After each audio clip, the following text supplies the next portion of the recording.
Good morning, everyone. It's great to be here with friends, some old, some new, some made yesterday, many made last night. Thanks, John, for inviting me and my team.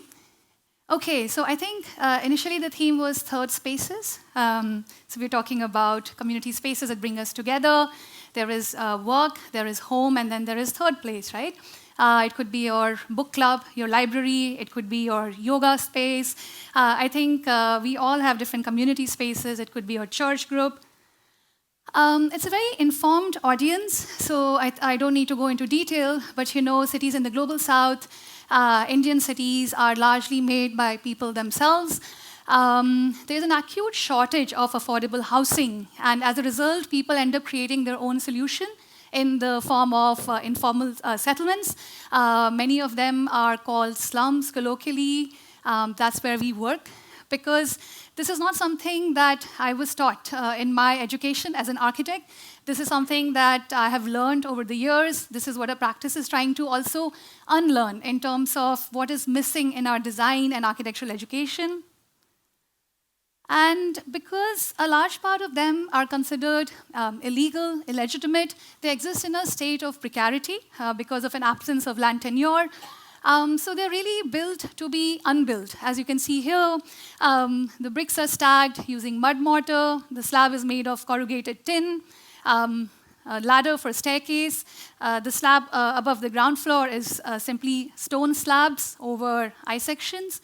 And this is because at any moment, there could be a forced eviction. Planning authorities across the bigger cities in India, they conduct these forced evictions all the time. Recently, during G20, there were lots of evictions in Delhi. Every time there's a mega event, we have these evictions. So city is continuously being restructured. Our cities are being restructured, and the poor are continuously pushed out because of these cycles of evictions. And as a result, people exist in a state of precarity. As a coping mechanism, people build so that it can be unbuilt and rebuilt. And as a result, one such forced eviction in Delhi had demolished a school along the river Yamuna, and we helped rebuild it. We worked with the farmers there. So I'm not going to go into details of that because the topic today is success. What are like successful projects, quote unquote. I'm a bit uncomfortable with that word, but let's see what success means. And so in this case, what happened is just a quick history. In 2017, we helped rebuild the school. The people who approached us, they asked us to build it in such a way that it was temporary, that it could be unbolted, that it could be opened up before the bulldozers arrived. So before there's a demolition, they could sort of unbolt it, sort of dismantle it and store it, and then rebuild it again. And so as a result, we built it using simple materials. Of course, metal is very easy to bolt, unbolt, and local materials like bamboo, reused wood, and also we used the local craft, the charpai weave, which you can see here. And the school was relocated in 2019. Now it exists outside Delhi in Greater Noida. And I think for us, building this school, a lot of people joined hands. Everyone raised funds together. Lots of volunteers from outside. We worked with the parents in the community. About 50 people built it with their own hands in about 3 weeks. But I think more than that, what emerged for us is the need for such spaces, the need for such practices, especially because in design education, architectural education, you don't really have, I think, these ways of working. And that's where social design collaborative started as a template. And if you're talking about success, I think what it has taught us is that our work also needs to take the form of not just building, architecture is not really shaped just by the act of building, right? There are social, economic, political, cultural forces that are constantly shaping our built environment. And how can we start engaging with those? Because here, if you think about it, the school was a bit of a band-aid solution because it was demolished, so we helped rebuild it with the people. But we also need to question why are farmers being evicted in the heart of the city in the first place? You know, they are the ones who are creating food security in our cities. We're talking about urban farming across global north. And here in our own backyard, in fact, at the heart of the city, we have this very sustainable practice. Of course, the shift to organic farming can be made with support. And why are we considering them encroachers? And these are the questions we started asking, approaching the planning authorities, and that has set the template for what we do at Social Design Collaborative.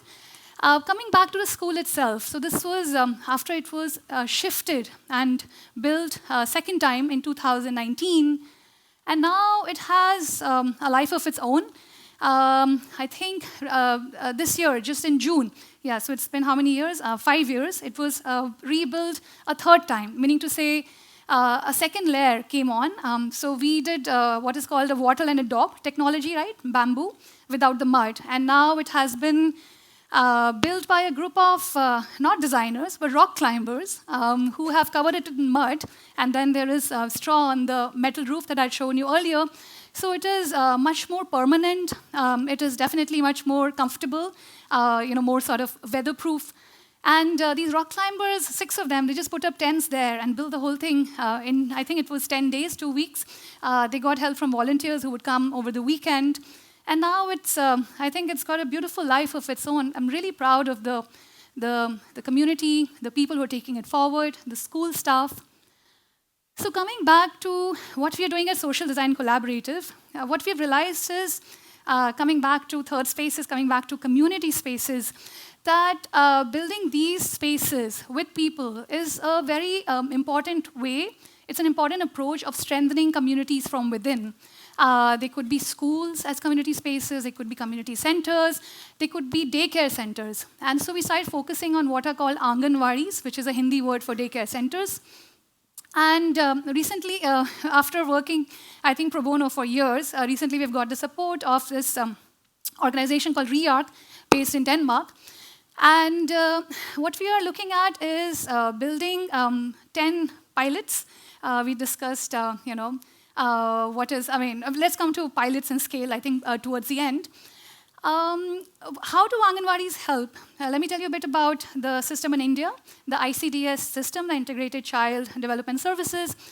So regardless of whether a neighborhood is considered legal or illegal, the government, the Women and Child Welfare Department, will set up a daycare center.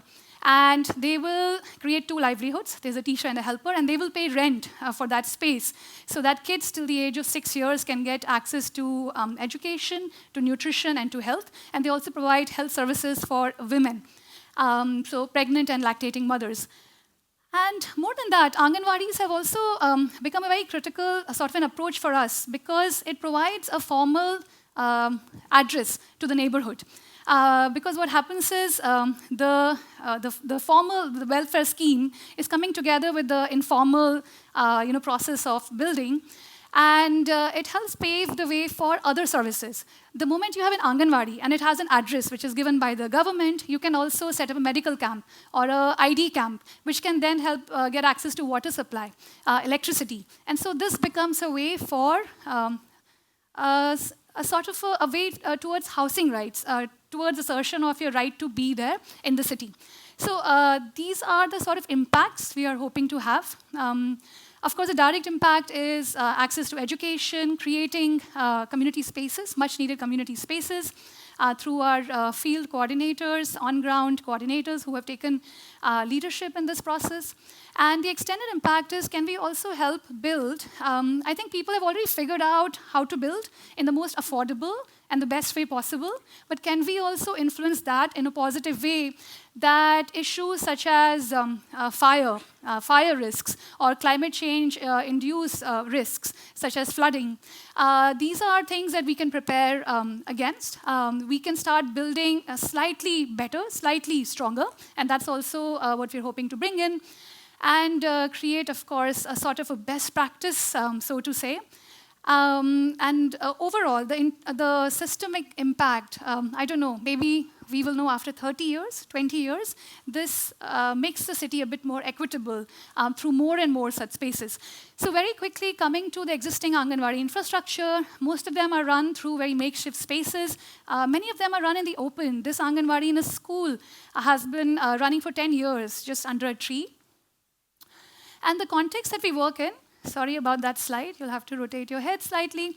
So the context of informal settlements really vary from plastic and bamboo sort of houses to houses in brick and concrete, unauthorized colonies, and one of the contexts for us is also building in government schools. According to the National Education Policy, a few years back, which came out, it stipulates that Anganwadis also be co-located within government schools.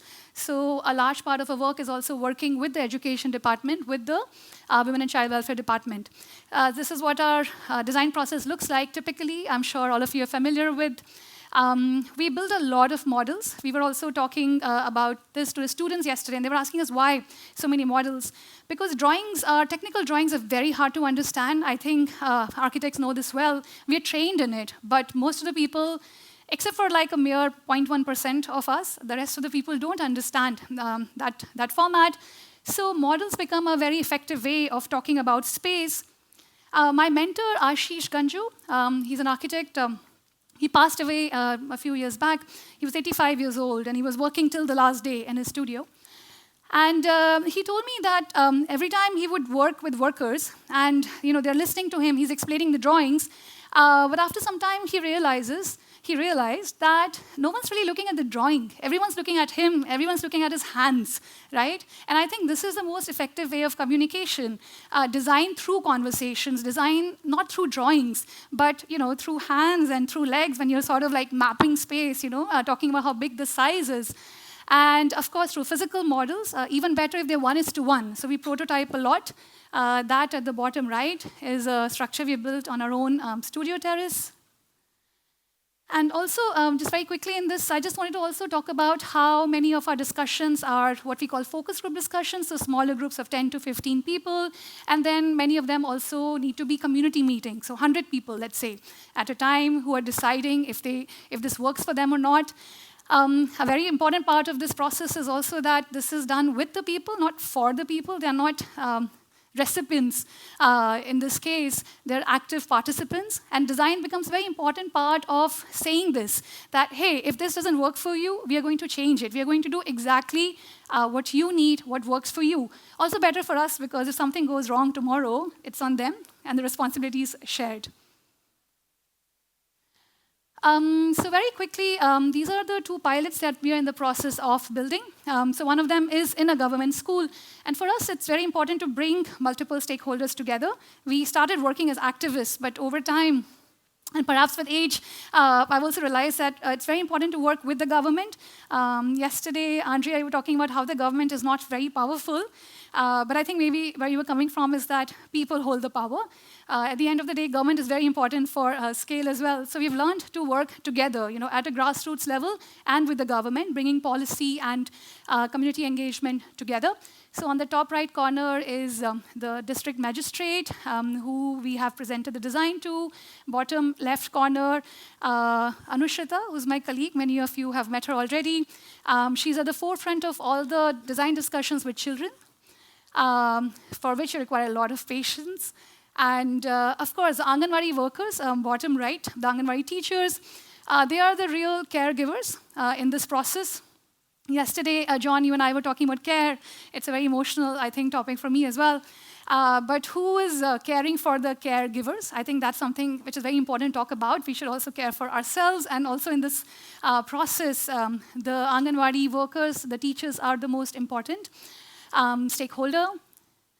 This is a second pilot we are in the process of. In this case, we're working with waste pickers. There are about 250 waste picking communities in Delhi who are, these neighborhoods are not even considered slums. They are just considered clusters. And this would be the first Anganwadi in a waste picking neighborhood.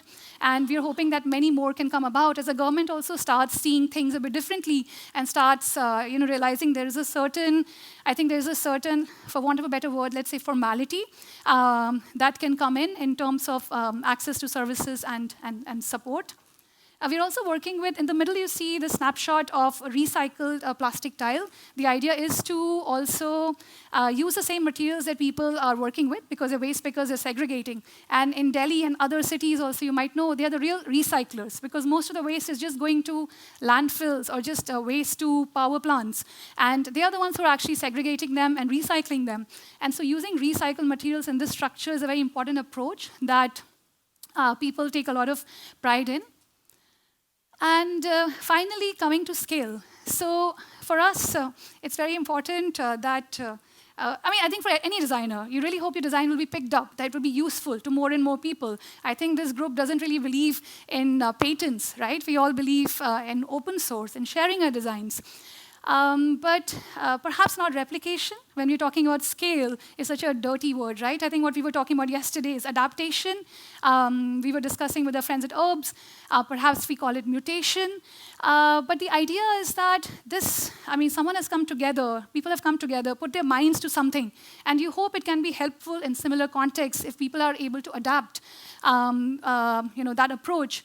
And here, I'm not just talking about design sort of a solution or an architectural design. I'm also talking about program design. I'm also talking about approaches such as, I'll give you an example. One of our partners is SEVA, Self-Employed Women's Association. And they're talking about how setting up Anganwadis, while they're set up by the government, but if we can also set them up privately, it becomes an entrepreneurial model for women to run these creches, these daycares, out of their own houses. So this is the kind of scale that we're talking about, which is not just about the build, it's also about how we go about it. And finally, I hope I've covered everything. I haven't got the bell at all. I keep waiting for the bell. Wow, okay. It's because I speak very fast, I think. This is our incredible team. You can see Anushrita very seriously testing a prototype. Top left corner. For us, building things with our own hands is very important. That's what you see. It's the same picture again. Doing things together, DIY, DIT. Also because I think in India, because of class and caste biases, we don't really work with our own hands, right? It's something that we think the labor will do or workers will do. And it's the same in design education, architectural education. Building workshops are just considered, I did it myself. You go, you cast a concrete block, you do a bit of carpentry, and you think you're done. But we're not really involved in hands-on experiences. And that's why it's so important to also be able to take students outside our bubble of privilege, because who has access to design education? Let's be real about it. If we can get outside that comfort zone, that bubble of privilege, and also learn to do things with our own hands. So that, again, is an important part of a process, a way of unlearning, really, and learning from, I think, the people we work with. So that's our team. And yeah, that's it. Thank you. Thank you.